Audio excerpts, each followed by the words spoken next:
నీకు నీవే సృష్టికర్తవి. ప్రతి మనిషిని ఆ భగవంతుడు సర్వస్వతంత్రుడిగా సృష్టించాడు. అందుకే మనిషి స్వయంకృషితో ఏం సాధించాలనుకున్నా, ఏది పొందాలనుకున్నా అది అతడి చేతుల్లోనే ఉంది. మనిషి వేసే ప్రతి అడుగు అతడి జీవితపథాన్ని నిర్దేశిస్తుంది. అందువల్ల మనిషి జీవితంలో ఏది జరిగినా అది అతడి ఉన్నతికేనని ప్రతి ఒక్కరూ భావించాలి. నిజానికి మనిషి శారీరకంగా చాలా బలహీనుడు, నిస్సహాయుడు. పక్షిలాగా నింగిలో ఎగరలేడు, పులిలాగా వేగంగా పరిగెత్తలేడు. కాని ఈ సృష్టిలో మనిషికున్న మానసిక శక్తి అమితమైనది, అద్భుతమైనది. అలాంటి మానసిక శక్తితోనే బలమైన ఏనుగును సైతం మావటివాడు లొంగదీసుకుంటున్నాడు. ఈ సృష్టిలో ఏ జీవికి లేని గొప్ప ఆలోచనా సామర్థ్యం ఆ భగవంతుడు మనిషికి మాత్రమే ప్రసాదించాడు. ఆ మేధతోనే చుట్టూ ఉన్న పరిసరాలను మనిషి తనకు అనుకూలంగా మార్చుకున్నాడు. ఆశించినవి, ఇష్టపడినవి, కోరుకున్నవి పొందే శక్తి మనుషులకు మాత్రమే ఉంది. తనకున్న పూర్తి శక్తుల్ని వినియోగించుకోవాలన్న నిర్ణయమే మనిషి జీవితంలో అద్భుతాలు సృష్టిస్తుంది. సుడిగాలి చుట్టేంతవరకు గాలి బలం తెలీదు, ఉప్పెన పోటెత్తే వరకు నీటి బలం తెలీదు, మొలకెత్తేంతవరకు విత్తనం బలం తెలీదు.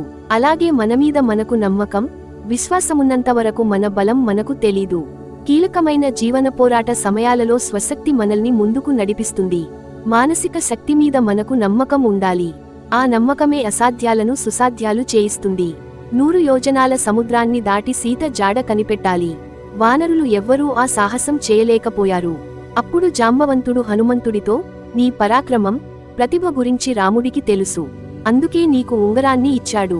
ఆ రాముడి నమ్మకాన్ని నిలబెట్టి నీవే సముద్రలంఘనం గావించాలి అన్నాడు. ఆ ప్రోత్సాహంతోనే హనుమంతుడు సీత జాడ తెలుసుకుని రామకార్యాన్ని పూర్తి చేశాడు. కష్టాలు పర్వతమంతగా కనిపించినా, పరిస్థితులన్నీ భయంకరంగా ఉన్నా భీతిల్లకూడదు.